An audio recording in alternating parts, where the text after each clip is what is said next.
आकाशपुर नगर कभी समृद्धि का प्रतीक था। यहाँ की गलियां सुनहरी रोशनी से जगमगाती थी, लेकिन समय के साथ व्यापारिक रास्ते टूट गए। लोग नगर छोड़ने लगे और धीरे धीरे यह नगर उजाड़ हो गया।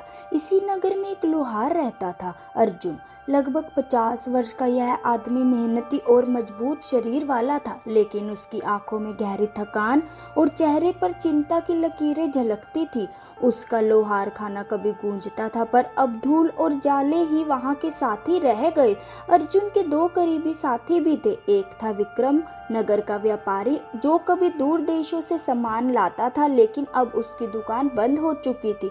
दूसरा था माया, एक प्रतिभाशाली कलाकार, जिसकी रंग बिरंगी पेंटिंग्स और मूर्तियां कभी नगर की शोभा बढ़ाती थी, पर अब उन्हें देखने वाला कोई नहीं बचा था। तीनों मित्र अक्सर मिलते और नगर की वीरानी पर दुख जताते। एक दिन विक्रम ने थक कर कहा, अर्जुन, अब यहाँ कुछ नहीं बचा, हमें भी बाकी लोगों की तरह इस जगह को छोड़ देना चाहिए।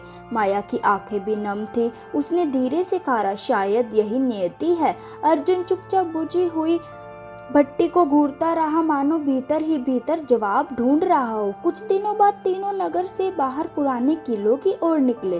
वहां की टूटी दीवारें, गिरते पत्थर और झाड़ियों के बीच उन्हें एक रहस्यमयी पट्टिका मिली। उस पर लिखा था, समय कभी स्थिर नहीं रहता, साहस और प्रयास ही उसे बदलते हैं। पट्टिका की सुनहरी चमक से अर्जुन की आंखों में उम्मीद जगा दी। तीनों मित्र ने नगर को फिर से जीवित करने का संकल्प किया। अर्जुन ने अपने लोहार खाने को साफ करना शुरू किया। उसने भट्टी की धूल झाड़ी, जाले हटाए और आग जलाई। आग की लो मानो उसके हौसले को भी जगा रही हो। माया ने दीवारों पर रंग भरना शुरू किया। उसने नगर को सुंदर बनाने के लिए झड़ियां और मूर्तियां गढ़ी। विक्रम ने लोगों को समझाना शुरू किया कि नगर को दोबारा जिंदा करना संभव है।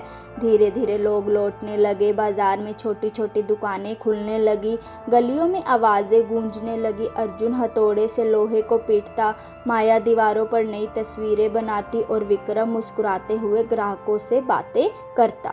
नगर मानो नींद से जाग रहा था, लेकिन समय की परीक्षा अभी बाकी थी। एक दिन खबर आई कि डाकुओं का एक बड़ा दल नगर की ओर बढ़ रहा है।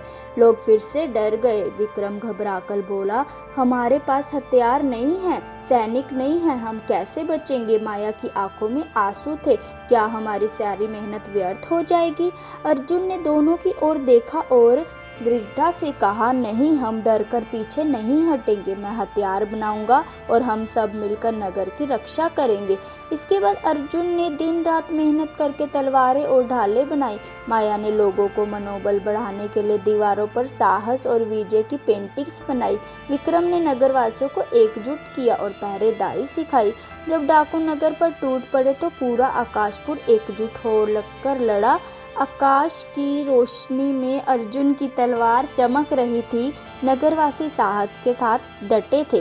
विक्रम रणनीति बताता और माया उत्साह बढ़ाती।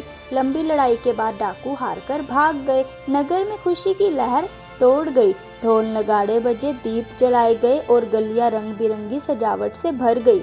माया ने मुस्कुराते हुए कहा, समय ने हमें परखा था, लेकिन हमने समय को ही बदल दिया। पूरा नगर जगमगाने लगा। बाजारों में रौनक लौट आई।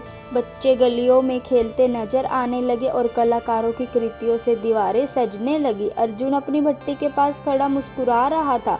उसके चेहरे पर आत्मविश्वास की गहरी चमक थी। अर्जुन, माया और विक्रम ने साबित किया कि जब लोग साथ खड़े हो तो समय भी झुक जाता है।